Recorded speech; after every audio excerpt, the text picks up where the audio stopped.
E hoje, Délia, pensando na didática da alfabetização, né, quais são hoje os conceitos essenciais que nós podemos dizer que já estão sistematizados nessa área? Yo diría que una primera cuestión importante fue el haber constituido como objeto de enseñanza,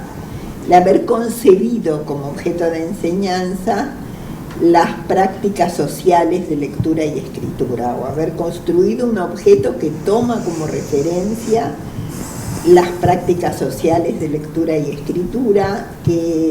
lo cual es una concepción bastante más amplia si uno lo compara con la materia lengua o lenguaje,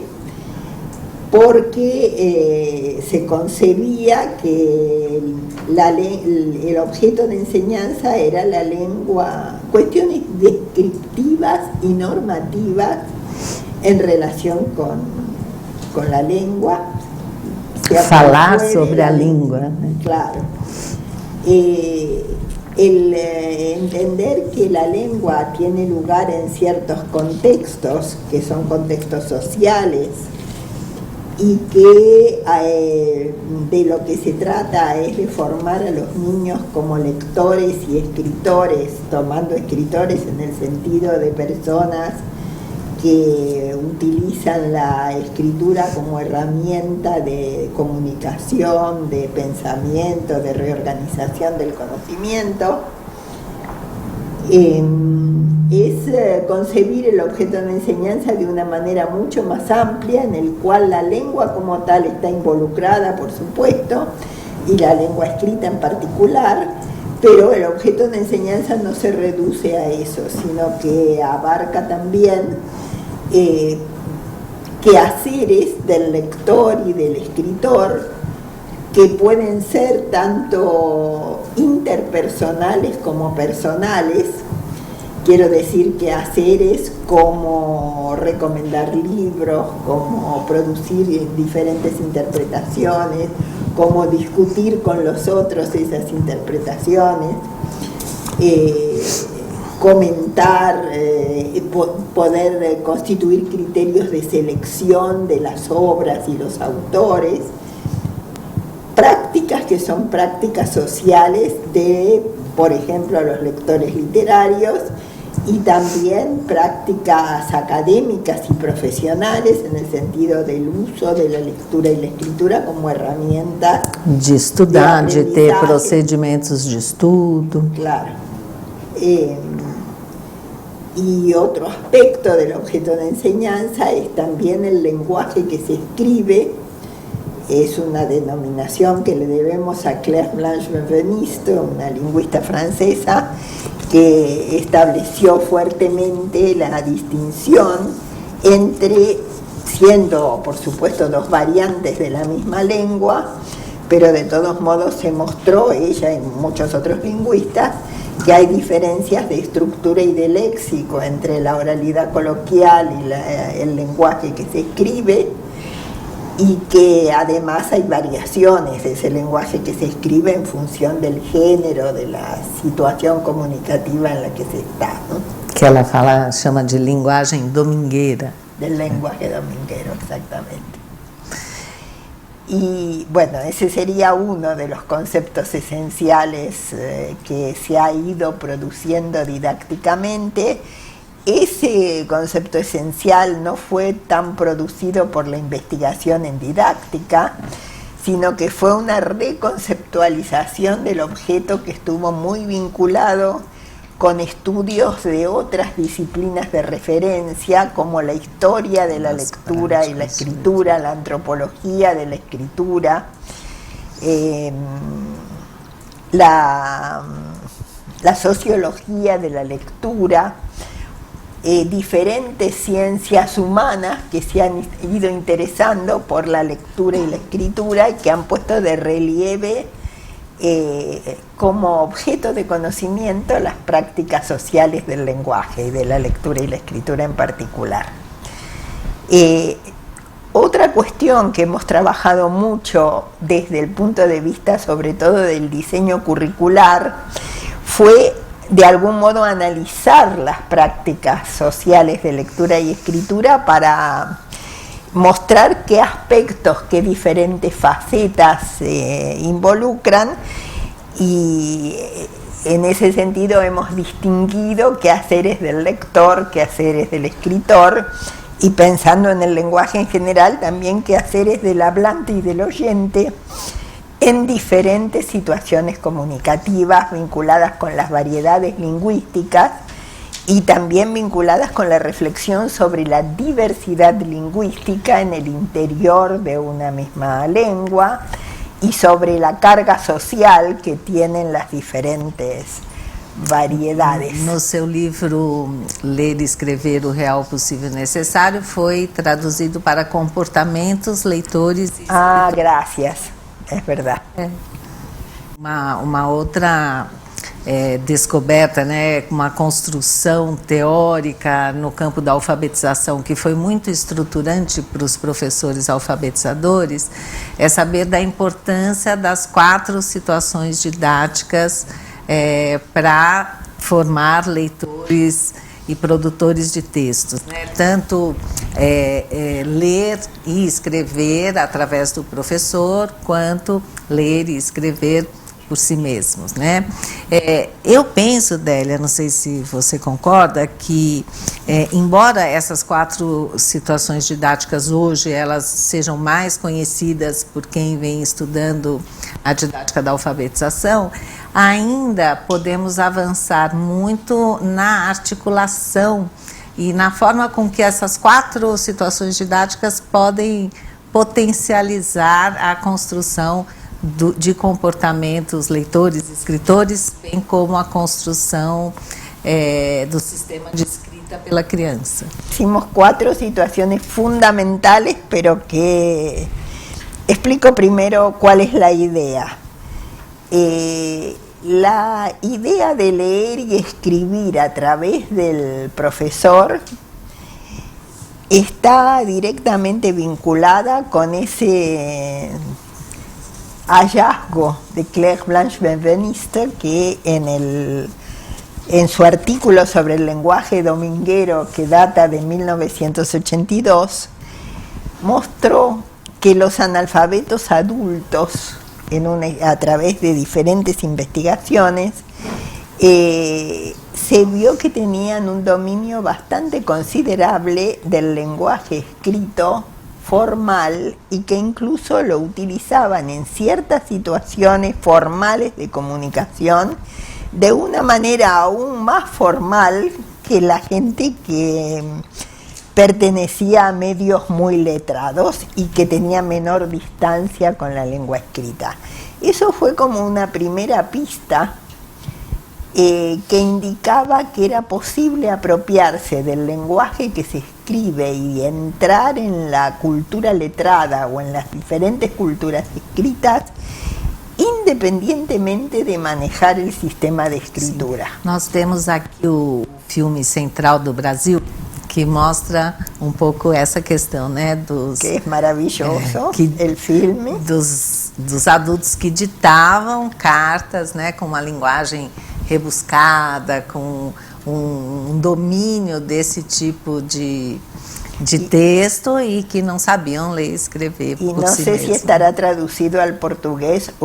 un libro maravilloso de Judith Kallman, una investigadora que en México, el libro se llama Escribir en la Plaza,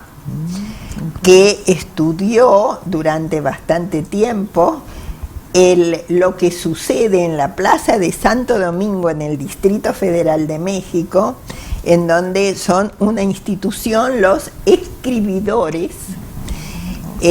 con máquinas de escribir todavía, al menos hace unos 6, 7 años, que fue cuando se publicó el libro, y supongo que, bueno, no sé,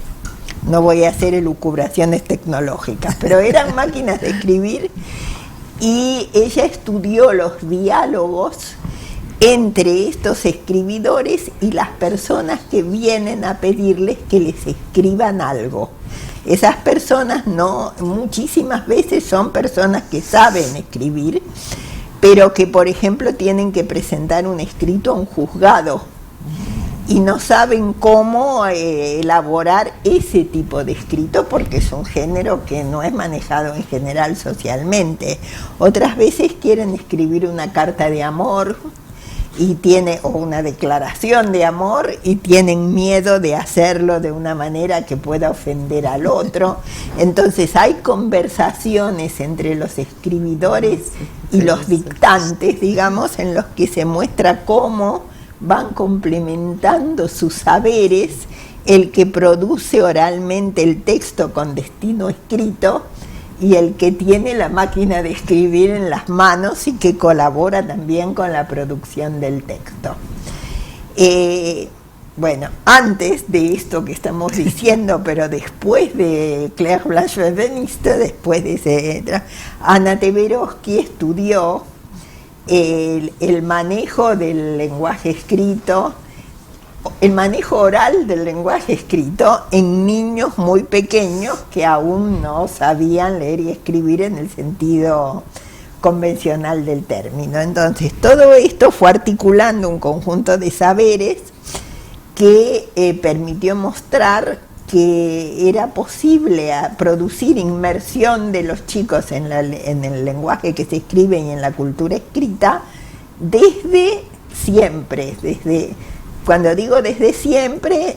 lo suelo mostrar, hoy no traje PowerPoint, una foto de un bebé de unos poquitos meses leyendo un diario, ¿sí? O sea, acostado mirando atentamente un diario, es una foto alemana, o sea, bien. No sé si él podrá leer lo que yo no puedo leer. Entonces, de allí viene la idea de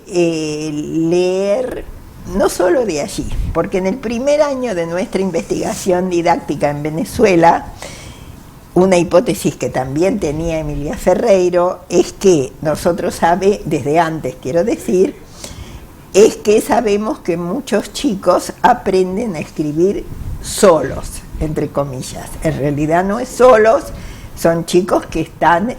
inmersos en un medio letrado y en donde pueden comprender el uso de la utilidad, digamos, de la escritura y los sentidos de la lengua escrita en general. En tanto que otros chicos llegan a la escuela mucho más alejados que eso. En fin, desde el primer año de la investigación didáctica nosotros trabajamos mucho leyéndoles a los chicos porque entendíamos que eso era responder a la responsabilidad de la institución escolar de ofrecer a todos los chicos oportunidades que solo algunos tenían según los medios sociales en los que se encontraban. Pero por supuesto, simultáneamente a esa introducción en el lenguaje que se escribe y en la cultura escrita, era imprescindible que los chicos aprendieran a leer y escribir por sí mismos, y eso fue lo que dio lugar a muchas situaciones que en el origen, allá por 1981-82, nosotros llamábamos enfrentamiento analítico con el material escrito.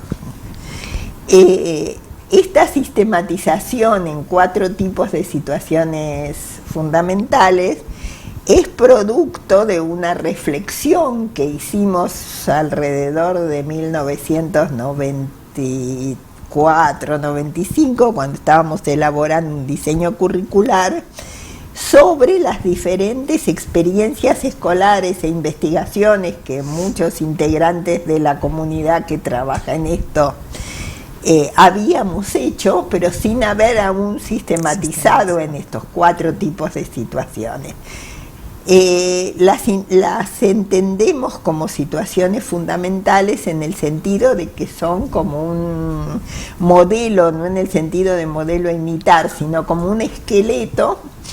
que puede llenarse de contenido de muy diferentes maneras, y hay una gran diversidad de cada uno de esos tipos de situaciones que dependen, la diversidad depende del género sobre el cual se está trabajando. No es lo mismo leer o escribir un cuento que leer o escribir una adivinanza, una carta, un email. del propósito de los lectores cuando están poniendo en acción, cuando están ejerciendo esa práctica. No es lo mismo leer para aprender que leer para ingresar en un mundo posible. Y de la situación comunicativa propiamente dicha y de la situación didáctica como está planteada, de las condiciones en las que se desarrolla la situación didáctica. Otra variable importante que puede hacer variar mucho las situaciones es la alternancia entre el trabajo colectivo, individual y por duplas. En fin, as intervenções do professor. Y por las intervenciones del profesor que están en el interior de cada situación didáctica y que en las cuales uno puede distinguir intervenciones que son generales para todo el grupo de chicos y también intervenciones que el profesor va haciendo durante el trabajo en pequeños grupos o por duplas y que intentan engarzarse con el estado de conocimiento de los chicos. Agrego que en las situaciones de escritura a través del profesor, un aspecto, un contenido esencial es el proceso de escritura propiamente dicho, en el sentido de que al escribir colectivamente, dictándole al profesor, se está produciendo un texto como los textos se producen, es decir, a través de un proceso recursivo de planificación, puesta en texto y revisión constante, con lo cual, sin que nadie lo diga, porque no se trata de transmitir el conocimiento en cuestión verbalmente, los chicos están participando como escritores de un acto de escritura y van apropiándose de en qué consiste escribir. Y de la misma manera, en el caso de la lectura, el maestro, como de alguna manera representante de la cultura escrita en la clase,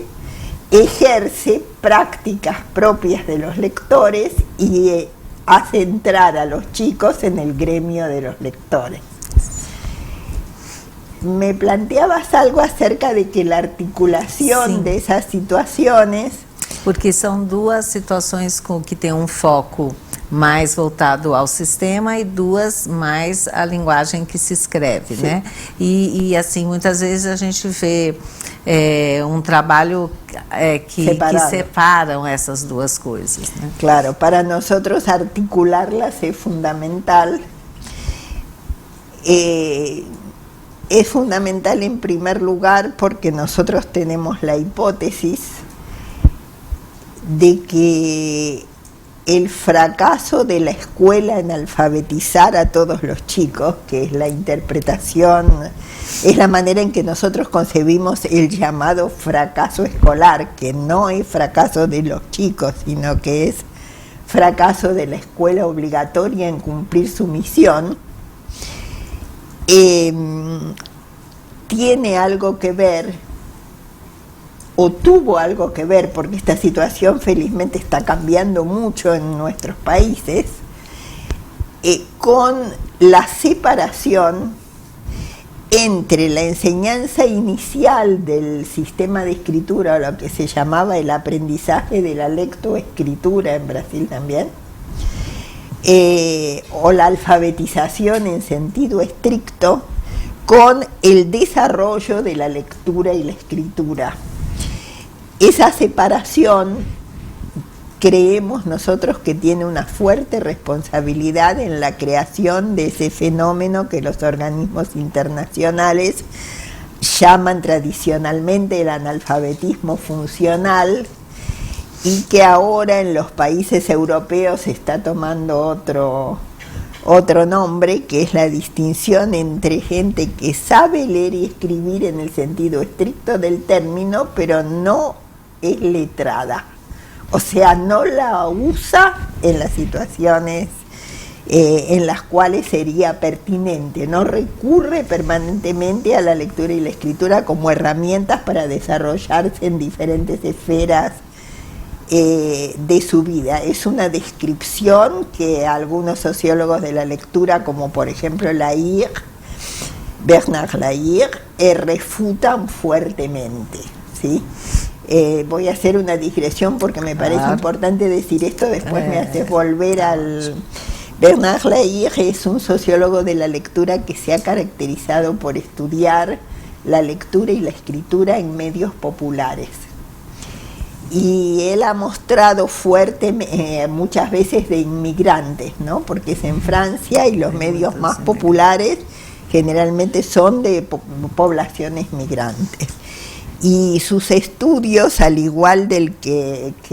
otros autores, Michel Perroni, Jadul, hay muchos estudios antropológicos y sociológicos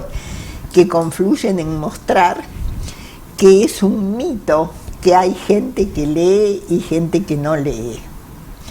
Que en realidad lo que sucede es que hay diferentes maneras de leer, que se lee en situaciones diferentes y que se lee con propósitos diferentes.